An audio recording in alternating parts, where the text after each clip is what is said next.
copyright violation or whatever. We'll just let that power of that sun, we're solar powered, come on in and charge you up on this Thursday. Let's go. All right, we're gonna do tinfoil hat crazy truck talk today. So you might have seen some clips.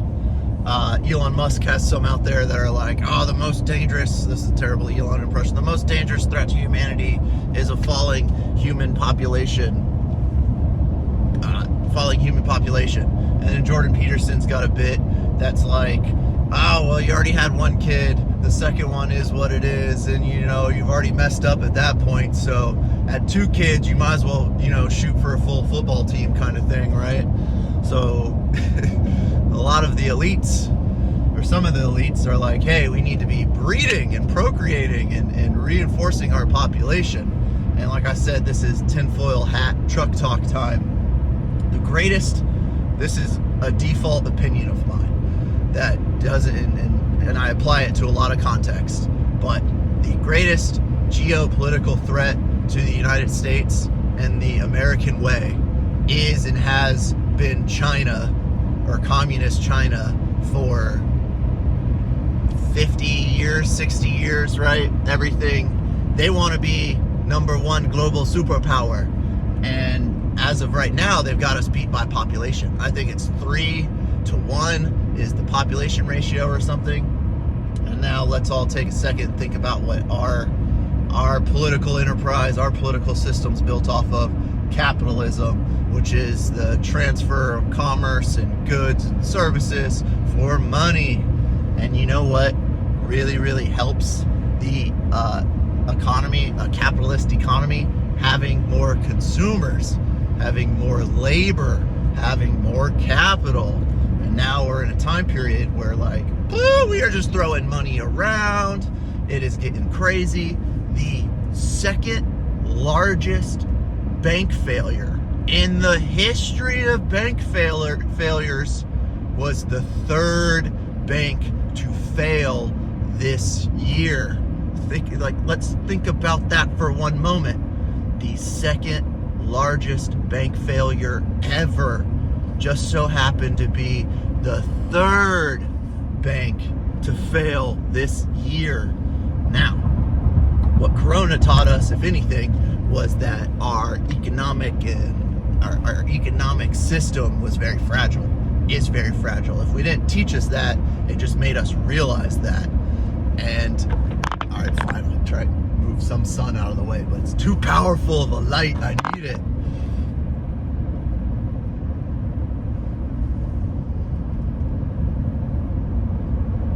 Just long dramatic pause while I gather my thoughts for a second, absorbing the sunshine. Right now we're seeing a wave, a very aggressive wave of the repeal of women's reproductive rights, right? Like, no more abortions, no more chemical abortions. You can't even find a way to travel across state lines. They'll frickin' turn you into a felon to do that, right? We are entering a period of reproductive conservatism, like traditional reproductive ideologies, right? And like I said, this is tinfoil truck talk hat, tinfoil truck talk hat time. And basically, the powers that be realize that the greatest threat to this country is a declining population. So if you're going down the rabbit hole and you're looking into that, you'll see a lot of stories about and it's even in idiocracy. The problem in idiocracy was that too many dumb people were breeding, and it dumbed out the population. And the problem we're experiencing now is kind of similar to that in a little bit of a way, but it's basically the best and brightest of us should be reproducing and creating children and finding a way to better our society and our planet by providing it with specimens to do such things. So like I said, tinfoil hat talk, the powers that be are restricting abortions because it's whatever number of abortions annually across the country. It's a lot. And they're like, well, damn, if we could just cut it in half, take we'll try and stop them all, but if we get a bunch of them, then we're increasing the population. But at the same time, you know, a woman's body, a woman's choice kind of thing. And these laws and these vibes and this aggressive push for this kind of traditional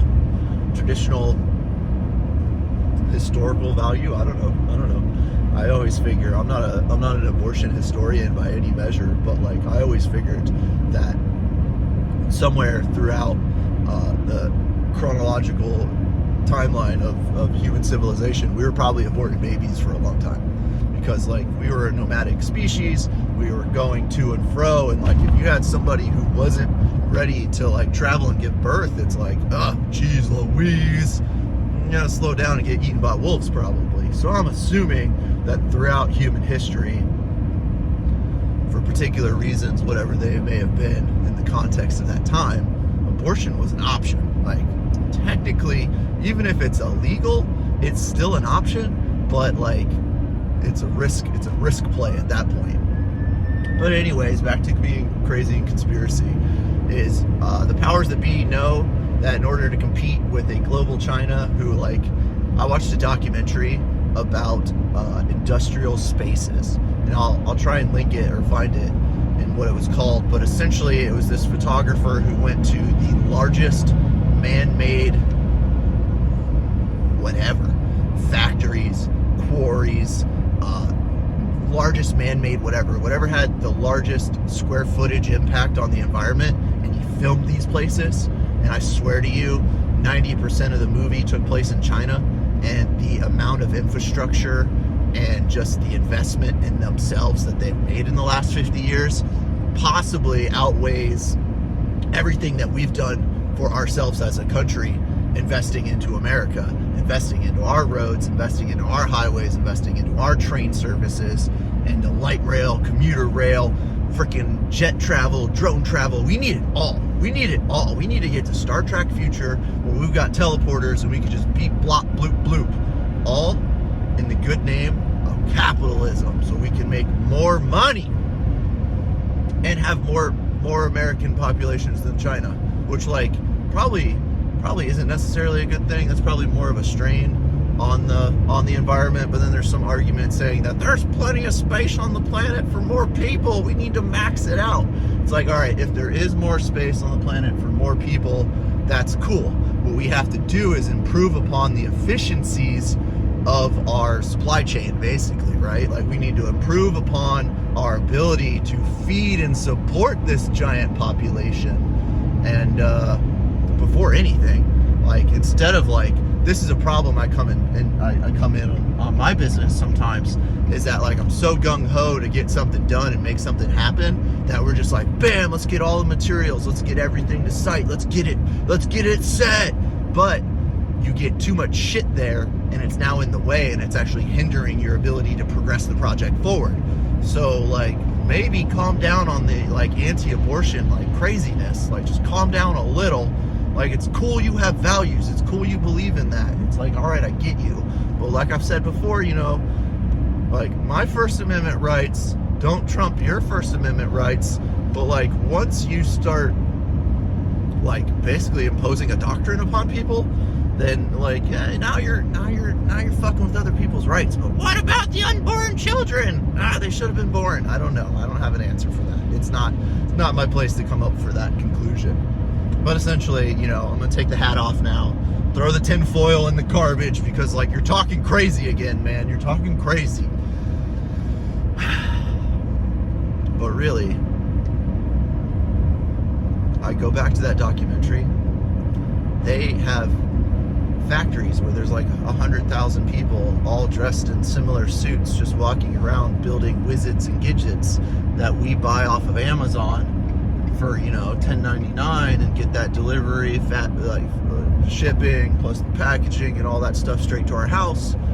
And like, who actually benefited there? Who made that money? Or maybe the benefit is in the fact that they've got all these people, and these people are just working the job that they're required to work because their system dictates it. In America, we have this idea of independence and the notion of the individual, but if we're ever to get to the future timeline, the Star Trek timelines or whatever, you know, we have to start thinking, instead of so self-centrically and about the individual, we do have to pull it back and maybe not go to full-fledged like communism socialist view of like we are the Borg, not that kind of thing, but essentially we do have to think about the fact that we are an interdependent, interconnected global society as a species, and our nationalism and our economic identities and all these things are just creations of our own doing. Like, at the end of the day, we're just people, we're just humans living on a ball, spinning in space, going really fast. And there should probably be more of us, but like we don't have to force people to do it. Like, that's I don't know, man, that's too much for me personally. I'm not gonna tell somebody what to do with their life. Oh, but you're not a good Christian. I never said I was, man. I never said I was. I'm just a guy with thoughts and opinions. And, so that's it. China's got more people than the U.S. Powers that be want more citizens, so they have a larger labor capital and a larger consumer base. God, that's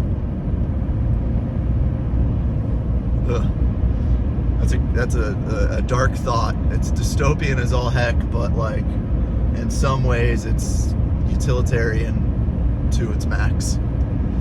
Alright, well, I'm gonna go do some work and think about China and U.S. populations and birth rates some more. And alright, I hope everyone have a good day, have a great weekend, stay safe out there, get it done.